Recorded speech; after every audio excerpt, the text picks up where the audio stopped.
तैयारी कर लीजिए, मुझे बता दीजिएगा कि उन ईंधन का क्या, सूर्य मैथिल जी, उन व्हीकल्स का क्या जो जिनकी शेल्फ लाइफ अभी बची हुई है, वो बेचारे क्या करें? चलिए आप बताइए। आऊंगी आप पे, आप तैयारी कर लीजिए, तैयारी कर लीजिए, थोड़ा वक्त दे रही हूँ ताकि अच्छा डेटा है। एक सेकंड पहले उन्हें बोलने दीजिए, आप बहुत अच्छे बोले हैं, रुक जाइए, बोलिए। मैं बताना चाहता हूँ, वो लोगों ने बात करी जिनके गृह मंत्री अमित शाह ने बोला कि ये सब जुमले थे, युवाओं को 2 करोड़ नौकरी नहीं मिलेगी, किसानों की आय दुगनी नहीं होगी। और माफी वीर की बात आई थी, हम माफी वीर कह रहे थे, पूरे देश को पता है माफी वीर कौन थे, जो अंग्रेजों से पेंशन लेते थे और माफी मांग रहे थे, इनका इतिहास है। अब मैं आ जाता हूं, एक सेकेंड में बोल रही हूँ ना, मेरा काम भी आप ही कर दीजिए, शिवम का काम भी आप ही कर दीजिए, ऐसे कैसे चलेगा? मैं आपसे कहना चाहता हूँ, ये लोग किसको नहीं मार रहे? हमारे जैनजी को ये लोग मारने का काम कर रहे हैं। ये लोग E20 के बहाने हमारे, आप प्रोफेसर हैं, सब्जेक्ट से मत भटकिए, अपने सब्जेक्ट पे रहिए ना। ये हाल है, पढ़ाते कैसे होंगे? E20 की जो स्कीम है उसके माध्यम से ये लोग हमारे मध्यम वर्गीय लोगों को मारना चाहते हैं, क्योंकि माइलेज कम हो रहा है, -6 से -8% इसका माइलेज कम हो गया गाड़ियों का। और जो 2012 से जो पहले की गाड़ी थी, जैसे कि 15 साल इसकी लाइफ होनी चाहिए थी, जो ये हमारे साथी बोल रहे थे, 27 में तक उनकी गाड़ियों में उनको नुकसान हो रहा है, क्योंकि ये 2012 में तक की जो गाड़ियां उनमें 15 साल में 27 में होंगे, लेकिन ये 26 में ले आए। 2 साल उसने क्या नहीं दिया, एक मध्यम वर्गीय व्यक्ति ने क्या नहीं दिया, सारे टैक्स गवर्नमेंट के देता है गाड़ी देने के बाद भी, और आज उसकी हत्या करने की कोशिश ये लोग कर रहे हैं। वो कितनी मुश्किल से बात नहीं करते, गाड़ी की बात है भाई। अब आ जाइए, जब पेशा ही हत्या हो तो फिर उससे नीचे बात कैसे कर लेंगे? आप मुझे बताइए। बात कर लेने दीजिए ना, हम भी कुछ काम कर लें। देखिए, एथनॉल के बहाने जो रबड़, प्लास्टिक और मेटल है, ये उसके वो खराब कर रही है, ये पूरे देश और प्रदेश को पता चल चुका है। ऐसे मत करिए, जो कंपैटिबल गाड़ी नहीं है उसमें थोड़ा नुकसान पहुंचा रही है। मैं कह रहा है ना, हम सही बात करते हैं। देखिए, एनर्जी बचेगी, इस देश के लिए अच्छा है ना। जो बात देश हित में हो रही है, उन्होंने भी बताया कि कांग्रेस के टाइम से ये चल रहा था, है ना। तो एक पॉलिसी है जो देश हित में है। अब यहाँ पे वो एक फेज आउट ईंधन नहीं प्रोवाइड करा रहे पेट्रोल पंप पर, ये सवाल बनता है। वो लोगों को सही कम्युनिकेट नहीं कर रहे, बार बार बयान बदल रहे हैं, तो ये सवाल बनता है। आप वो सवाल उठाइए, पॉलिसी तो कम से कम ठीक है या नहीं है, ये बताइए। बिल्कुल हम लोग खिलाफ हैं इसके। जब किसके? इसके बिल्कुल खिलाफ है हम लोग, बताना चाहते हैं। पॉलिसी ठीक है कह रहे बिल्कुल, लेकिन खिलाफ है हम इसके।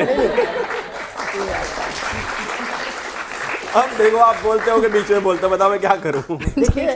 नहीं शिवम प्लीज। देखिए, हम लोग इस पॉलिसी के विरोध में इसलिए हैं, मतलब इथेनॉल ब्लेंडिंग के और बिल्कुल इसलिए है कि जब हमारा, मतलब पेट्रोल पे चले 100%, जब हमारा देश का कस्टमर दुनिया में भी चल रहे हैं, मैं बता रही हूँ आपके लिए, उनकी टेक्नोलॉजी कहाँ चल रही है, हमारी कहाँ चल रही है, ये भी पता हमें, ये भी देश को पता है हम लोग कहाँ पर चल रहे हैं। और ये जब इस मुद्दे पे निवान आपके साथ नहीं है, निवान कह रहे हैं पॉलिसी तो अच्छी है। जब हमारे कस्टमर, जब हमारा देश का जो कार का उपभोक्ता है, मिडिल क्लास, वो उसकी पेट्रोल की कीमत देने को तैयार है, तो सरकार क्यों थोपने की कोशिश कर रही है? ठीक है, सरकार क्यों थोपने की कोशिश करे? क्यों हमारी गाड़ी का जो मेंटेनेंस ज्यादा आ रहा है, उसका एवरेज कम हो गया। हम मध्य वर्गीय लोगों की आवाज उठाएंगे, समाजवादी पार्टी उनके साथ है, क्योंकि हमें हक है हमारी गाड़ी की जो टाइम पीरियड है, उस टाइम पीरियड तक गवर्नमेंट हमारे कस्टमर को दिक्कत ना आए। ठीक है सूर्य मैथिल जी, मैं आप ही की बात कर रहा हूं, एक सेकंड, है ना। थोड़ा एक ब्रॉडर पर्सपेक्टिव में पॉलिसी अच्छी है, एनर्जी कंजर्व होती है, हमारी फॉरेन अगर मुद्रा जो है वो बचती है, तो इट्स गुड।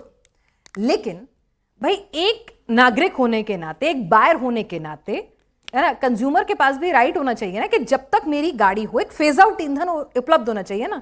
और ये बात रिपोर्ट्स में भी कही गई थी कि भाई आप E30 तक जाइए, कोई दिक्कत नहीं है, लेकिन E10, E15 आगे चल के जो जिसे कहते हैं ना ट्रांजिशन वाले फ्यूल, उनकी उपलब्धता कराइए पेट्रोल पंप पर। क्या ये मांग गलत है? देखिए पिनाक जी, ये मांग तब सही होती जब 2003 से ही गाड़ियां जो है E10 कंपैटिबल नहीं होती। मैं यहां आपको फिर रिपीट कर रहा हूं, बहुत जिम्मेदारी से कह रहा हूं, और मेरा जेनजी यहां बैठा है, जो लोग देख रहे हैं वो सब गूगल कर सकते हैं कि पहली एथेनॉल कंपैटिबल जो गाड़ियां हैं, E10 कंपैटिबल गाड़ियां कब से बननी शुरू हुई? Sir E20। मैंने आपसे क्या कहा? E10, मैंने आपसे E10 शुरुआत की ना। मैंने आपसे क्या कहा? आप बात को फिक्स मत कीजिए। मैंने क्या कहा? मैंने कहा एक फेज आउट, एक ट्रांजिशन पीरियड आता है ना सर। 2003 में निकली होगी। 2015 में भी गाड़ी खरीदी है ना लोगों ने, किसी 3 में खरीद के बैठ गए क्या? मैं आपसे ये पूछ रही हूँ कि भाई ट्रांजिशन ऑयल भी तो होगा ना, ट्रांजिशन फ्यूल की बात कर रही हूँ, वो होना चाहिए कि नहीं होना चाहिए? अब आप वही जो चीज विपक्ष फैला रहा है, अच्छा, अफवाह को फैला रहा है, आप उसको थोड़ा सा अगर क्लियर करने दो तो बहुत अच्छा लगेगा बताइए मुझे। मैंने आपसे कहा 2003 से E10 कंपैटिबल गाड़ियां बननी शुरू हो गई। इसका मतलब 2003 से पहले की यदि कोई गाड़ी है तो हाँ मैं ये मानता हूं उसका इंजन खराब हो सकता है। Can I just ask one question? Can I ask one question? Ji ji ji Please. बताइए जी। जो गाड़ी E10 कंपैटिबल है क्या वो E20 कंपैटिबल भी होगी? आप बात कह रहे हैं? बिल्कुल 1001% वो E20 कंपैटिबल होगी। अच्छा। बस उसकी जो बस एवरेज उसकी, है हाँ, सुन लीजिए, बस उसकी में क्या क्या होने वाला है ये भी बता दीजिए। हाँ मैं बता रहा हूं ना हाँ। आपको, उसकी एवरेज में हो सकता है 5% 6% का ठीक है, फर्क और पड़ेगा। बस उसके थोड़े पार्ट्स खराब हो जाएंगे। ना पार्ट्स नहीं खराब होंगे, हाँ, मैं फिर रिपीट कर रहा हूं बस? आपको। हाँ। प्लास्टिक और रबड़ के जो पार्ट्स हैं उन पर प्रेशर पड़ सकता है अच्छा, ठीक है, लेकिन बस। खराब नहीं। अगर आप ये कहें कि अभी आपने पेट्रोल डलाया, अभी आपने अरे तो मैं तो आपसे पूछ E20 रही हूँ ना। डलवाया और गाड़ी गई और खराब हो गई, अच्छा ये तो बता मजाक है दीजिए। क्या? अरे नहीं मजाक नहीं है।